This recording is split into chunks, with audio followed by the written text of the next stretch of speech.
Friday. Friday's forecast was heavy rain all day and it didn't disappoint. We set off, started along the Wellington to Taunton.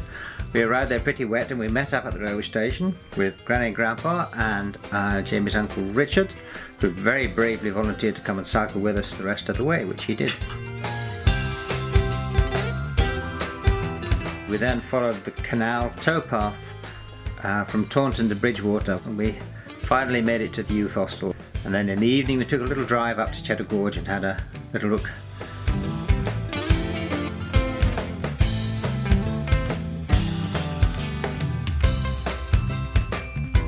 Saturday was a complete contrast in the weather. It was bright and sunny. We were flying downhill on the old strawberry line. It took us down through the cider orchards, and we made our way down to the side of the River Severn, where we met up again with Granny and Grandpa and Sarah's sister Katie, who'd brought along a wonderful picnic lunch. Katie nobly joined us on a borrowed bike, and we cycled up to and across the Severn Bridge.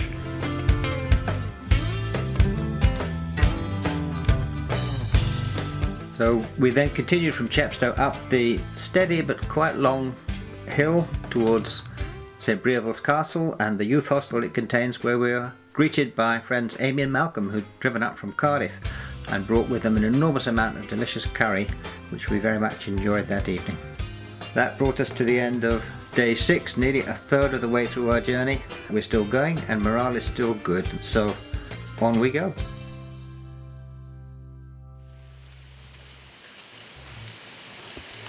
So day 7 we left St Breaville's Castle after a medieval breakfast and headed up the road to Leinster in the drizzle, unfortunately.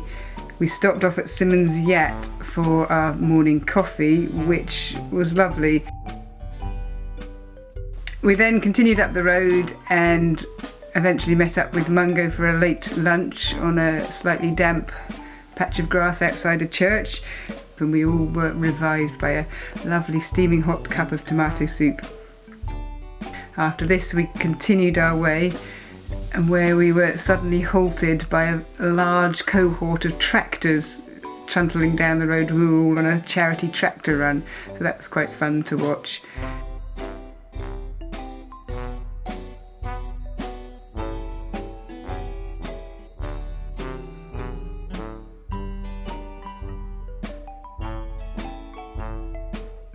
We got into Leinster, our bed and breakfast for the night, absolutely filthy and soaking wet again. Day 8 was today, a dry day, which was nice.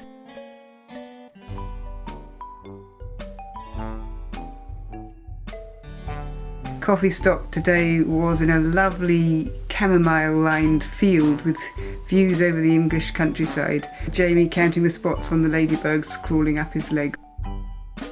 Today was one of our longest days in terms of mileage, about 57 miles. So legs were getting stiff, bottoms were getting sore and rubbed, but everyone carried on, no complaining. So we felt fully justified in celebrating our arrival up to Hordley Hall.